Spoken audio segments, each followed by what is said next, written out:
오늘 말씀의 제목은 하나님을 경험하면 찬양하게 됩니다 입니다. 이스라엘 백성들이 출애굽을 한 지 한 4일쯤 되었을 때 바로의 추격이 시작이 되었습니다. 그리고 6일째 되던 날 홍해에서 만나게 됩니다. 출애굽을 해서 그 200만 명 넘는 사람들이 움직이고 있는데 앞에는 홍해가 가로막고 있고 뒤에는 애국 군사가 흙먼지를 일으키면서 따라오고 있습니다. 백성들이 어디 갈 데가 없어요. 꼼짝달싹 없이 갇혔습니다. 그때 백성들은 하나님께 기도하기보다는 모세를 원망했습니다. 어디 매장할 데가 없어가지고 우리를 광야로 이끌어와서 죽게 만드느냐. 누가 봐도 막다른 골목에 갇혀버린 신세라는 것입니다. 그 절체절명의 순간에 하나님께서는 모세로 하여금 지팡이를 높이 들게 하십니다. 그리고 지팡이로 바다를 가리켜라. 그리고는 없던 길을 만들어내신 하나님. 뒤에서는 애국 군사들 교란 작전 펴시고요. 앞에서는 바람을 이용해 가지고 홍해를 갈라버리신 하나님. 없던 길을 만들어내시는 하나님이십니다. 인간적인 눈으로 봤을 때는 죽음밖에는 다른 길이 없어 보이는데 하나님은 없던 길도 만들어내시는 분이십니다. 그래서 이스라엘 백성들의 가슴에 그 인상이 너무 강하게 남은 거예요. 불가능해 보이는 일을 가능케 하시는 하나님. 애굽에서 10가지 재앙을 경험했던 것과는 또 다른 의미를 갖고 있는 것 같습니다. 그렇게 원망하던 사람들이 홍해를 마치 육지와 같이 건너고 그리고 그 홍해 안에서 애굽 군대가 다 수장되어서 죽는 모습을 보면서 노래를 부르고 소고를 치며 춤을 추며 하나님을 찬양하는 모습이 바로 오늘 본문에 나와 있습니다. 이 얼마나 드라마틱한 구원이었는지 몰라요. 하나님의 놀라운 구원을 경험했습니다. 이스라엘 백성들이 그 구원하시는 하나님을 찬양하고 영광을 돌리는 그 장면이 오늘 본문에 우리가 읽은 장면입니다. 그리고 이 찬양은 성경의 맨 처음으로 등장하는 찬양이기도 합니다. 비록 광야 생활이 어려움이 많을 수 있습니다. 불평거리도 많을 수 있습니다. 하지만 이 광야에서 하나님을 만나고 하나님을 경험하기만 하면 여러분 반드시 찬양하게 되어 있습니다. 본문은 오늘 그것을 우리에게 교훈하고 있어요. 하나님을 경험하면 찬양하게 됩니다. 그러므로 우리의 과제는 하나님을 반드시 경험하는 데 있어야 된다라는 것입니다. 막다른 골목에 처박혀 있다 할지라도 새로운 길을 열어내시는 그 하나님, 인간의 생각과 이성을 훌쩍 뛰어넘으시는 그 뛰어넘어서 역사하시는 그 하나님, 땅의 방법이 아니라 하늘의 방법을 동원하셔가지고 반드시 당신의 백성을 구원하시고 건지시는 그 하나님을 우리가 경험하게 된다면 내 안에 찬양의 문이 열리게 되는 것입니다. 내 심령이 살아나는 것을 느끼게 되는 것입니다. 그리고 저 위로부터 우리에게 구원의 감격과 기쁨이 넘치도록 부어지게 되는 것입니다. 오늘 이 예배가 여러분들에게 이와 같은 역사가 일어나는 예배 되기를 간절히 소망합니다. 저와 여러분의 삶 가운데 이처럼 하나님이 붙잡고 계시고 다스리고 계시고 역사를 체험할 수 있도록 경험토록 하시는 그 놀라운 은혜가 있게 되기를 주님의 이름으로 간절히 축원합니다. 그래서 여러분의 삶이 날마다 찬양의 삶이 되시기를, 그 찬양이 여러분의 삶을 지배하시기를 주님의 이름으로 간절히 축원합니다. 오늘 우리가 본문을 통해서 어떻게 이스라엘 백성들이 찬양했는지, 그 찬양의 감격이 무엇인지, 또 우리는 어떻게 찬양해야 될지에 대해서 함께 말씀을 상고해 보기를 원합니다. 첫째로 찬양은 하나님을 경험한 사람들의 전유물이다라는 겁니다. 전유물. 자, 오늘 본문에 보시면 이스라엘 백성들이 하나님께서 그들에게 행하신 일들로 인하여 찬양합니다. 특별히 4절과 5절을 보십시오. 그가 바로의 병거와 그의 군대를 바다에 던지시니 최고의 지휘관들이 홍해에 잠겼고 깊은 물이 그들을 덮으니 그들이 돌처럼 깊음 속에 가라앉았도다 하면서 찬양하는 것입니다. 그 다음 6절부터 8절까지 보면 그렇게 행한 하나님에 대한 소감을 찬양하는 거예요. 여호와의 권능의 오른손으로 영광을 나타내셨다는 겁니다. 그 권능은 주를 거스르는 자를 엎으셨고 주께서 진노하시니 원수가 지푸라기처럼 살라지더라.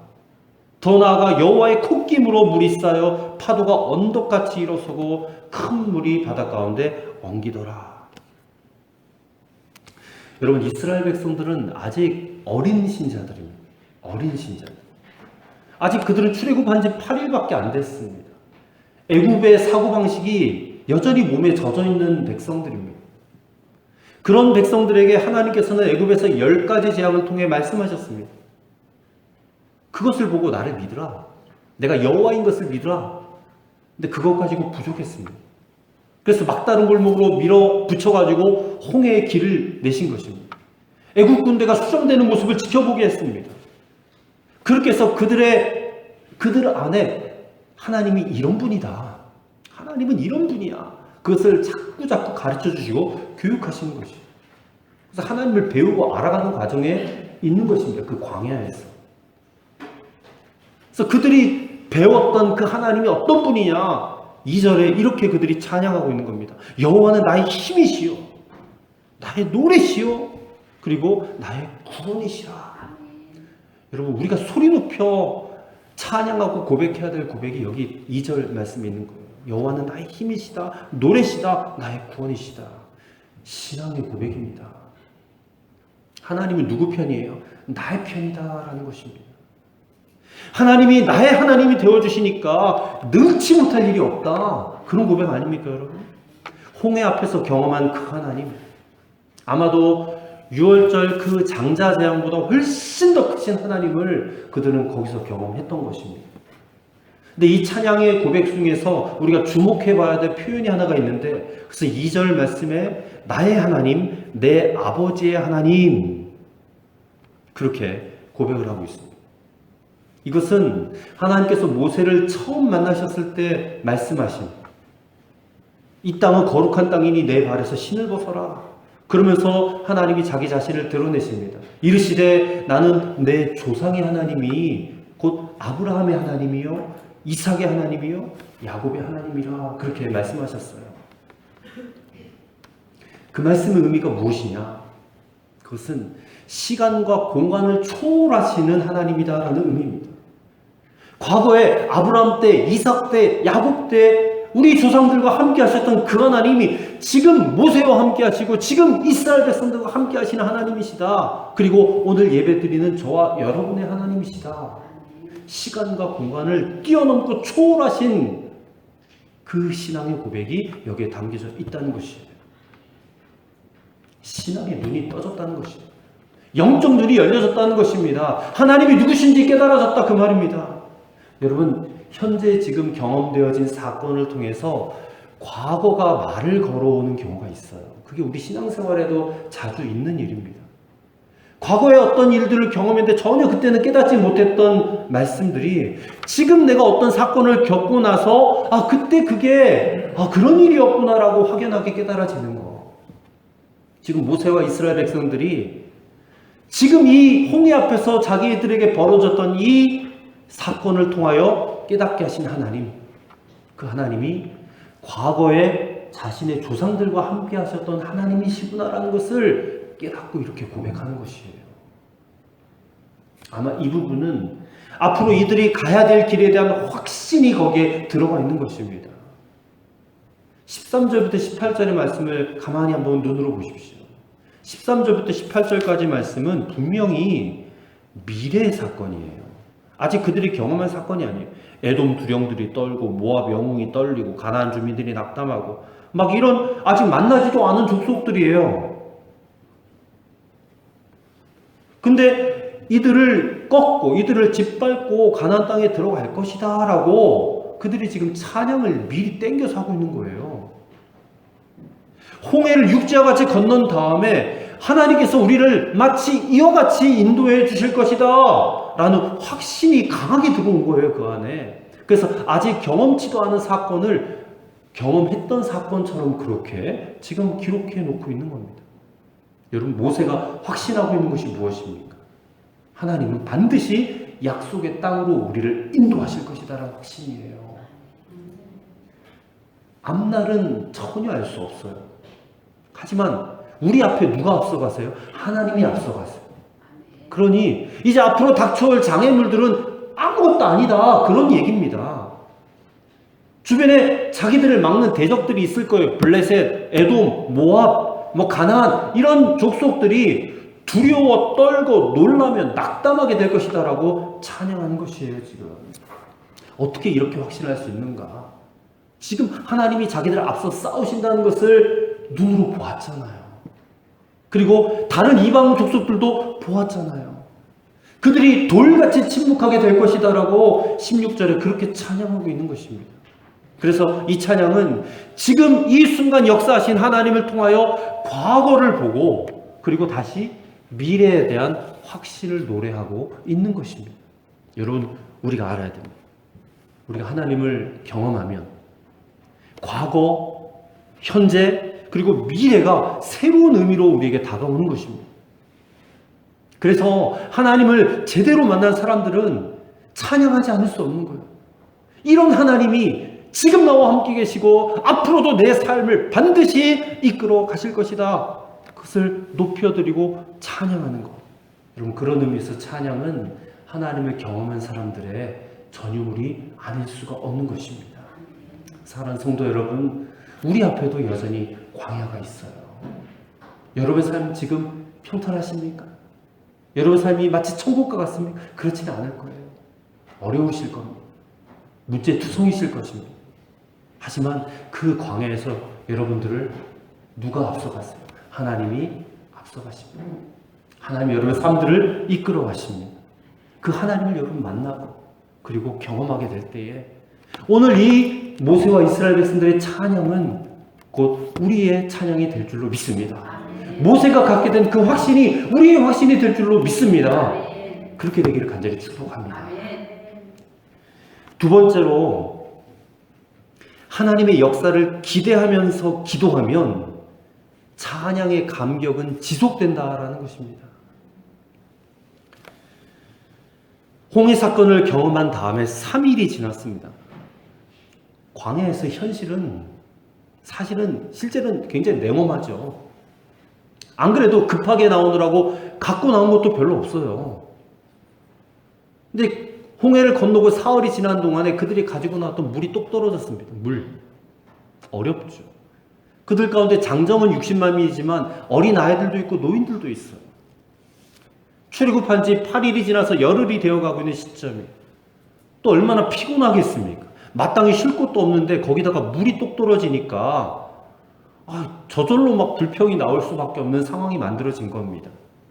그런데요, 사흘길을 가는 동안에 그들은 전혀 불평하지 않았어요. 왜 그렇습니까? 그들 안에 홍해 앞에서 경험했던 그 뜨거운 체험이 아직 마음에 남아 있으니까. 그때 그 감격, 물 못 먹어도 환경이 좀 어려워도 그 놀라운 감격을 가지고 있으니까 불평하지 않았어요. 사흘 동안. 여전히 그 찬양의 감격이 그들 안에 남아 있었다라는 것입니다. 그래서 여러분, 현실의 어려운 상황이 아무리 나를 짓누른다 할지라도 이 감격이 적어도 3일은 가는 것 같아요. 3일은. 은혜 받은 감격이. 그렇게 해서 3일 길을 가다가 겨우겨우 물을 만났어요. 근데 그 물을 만난 동네 이름이 오늘 본문에 보니까 마라라 그랬어요. 마라. 23절에. 근데 이 마라라는 말은 거기에 해석이 되어 있습니다. 쓰다라는 그런 뜻이에요. 쓰다. 물이 쓰다. 괴롭다. 이런 뜻입니다. 그렇게 불리게 된 이유가 그 지역 물맛이 써서 마실 수 없는 물이다 해서 생긴 명칭이 마라.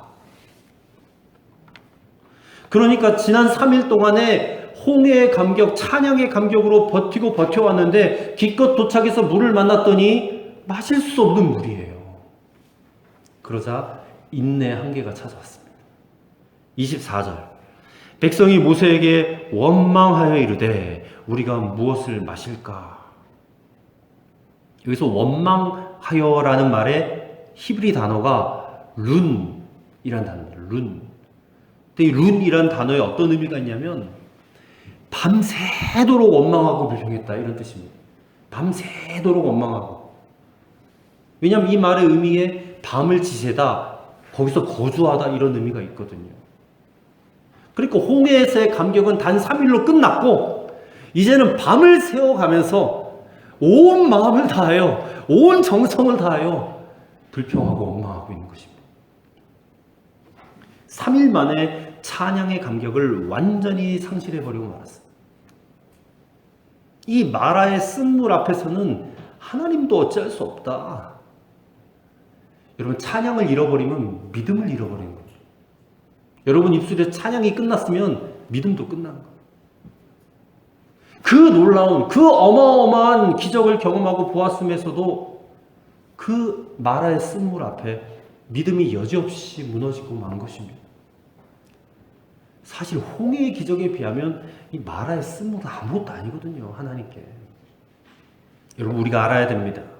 하나님은 이런 이스라엘 백성들을 통해서 오늘 우리에게 말씀하고 있는 거예요. 너희도 여전히 이와 같은 길을 가려느냐? 가지 말아야 된다는 거예요. 이와 같은 걸음을, 그 길을 가지 말아야 된다는 것입니다. 믿음을 잃어버릴 상황이 우리에게 없겠습니까? 얼마든지 닥쳐옵니다. 얼마든지. 근데 그럴 때 여러분, 우리의 선택이 중요합니다. 이렇게 밤을 새워서 온 마음 다해서 원망하려거든 차라리 밤 새워서 기도하는 그런 편이 낫지 않겠어요? 하나님 기적을 베풀어 달라. 아니, 홍해도 가르셨는데 이 정도 물쯤이야 얼마든지 하나님 바꿔주실 수 있지 않습니까? 하고 밤새도록 얼마든지 요청하며 기도할 수 있잖아요. 하지만 그들은 기도를 하기보다는 원망하는 편을 택했다는 것입니다. 참 안타까운 일이죠.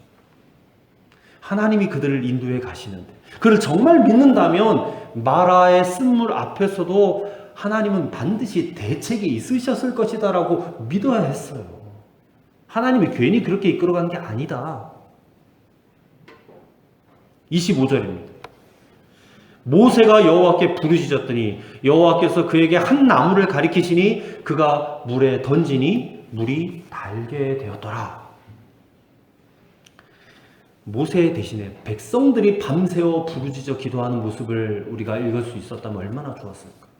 근데 백성들은 불평하는 동안에 모세가 기도해요. 그 믿음 어린 백성들을 안타까워하면서 하나님 앞에 울부짖어야만 하는 이 노인 모세, 참 안쓰럽기까지 해요. 하지만 하나님은 이번에도 홍해 때와 마찬가지로 피할 길을 준비해 놓고 계셨습니다. 모세에게 한 나무를 가리키시고 그 나무를 잡아가지고 물에 던지라 그랬어요. 그랬더니 그만 그 물이 달게 됐다. 먹을 수 있는 식수가 되었다, 그 말입니다. 여러분, 세상 어디에 나무떼기 하나 던져가지고 200만 명이 먹을 수 있는 식수를 만들 수가 있어요? 어떤 신학자들은요, 이 기적을 가지고 그 나무, 던진 나무에 어떤 성분이 있어가지고 그 물의 쓴맛을 중화시키는 그런 일이 벌어졌다라고 그렇게 해석을 하시는 분들이 계세요. 근데 사실 그렇게 보기에는 필요로 하는 식수량이 너무 많잖아요. 그 나무 하나 던졌다고 200만 명이 다 먹을 수 있는 물이 깨끗해질 수 있을까? 모세가 던진 나무 역시 하나님의 능력을 나타내는 도구로 사용됐다고 우리가 보는 것이 합당하다 싶습니다. 사흘 만에 믿음이 완전히 무너져서 하나님을 원망하는 이 어린 성도들을 위해서 하나님은 마라의 쓴물을 달게 만드셨습니다. 그래서 그들로 치료하시는 하나님을 만나게 하신 것입니다. 무엇을 치료하셨습니까? 믿음 없음을 치료한 거예요. 불신병을 치료한 거예요. 의심병을 치료한 것이고 조급병을 치료하신 거예요. 그래서 말씀 순종의 삶을 살게 하시는 것입니다. 여호와 라파의 하나님, 여기서 여호와 라파라는 말이 나오거든요.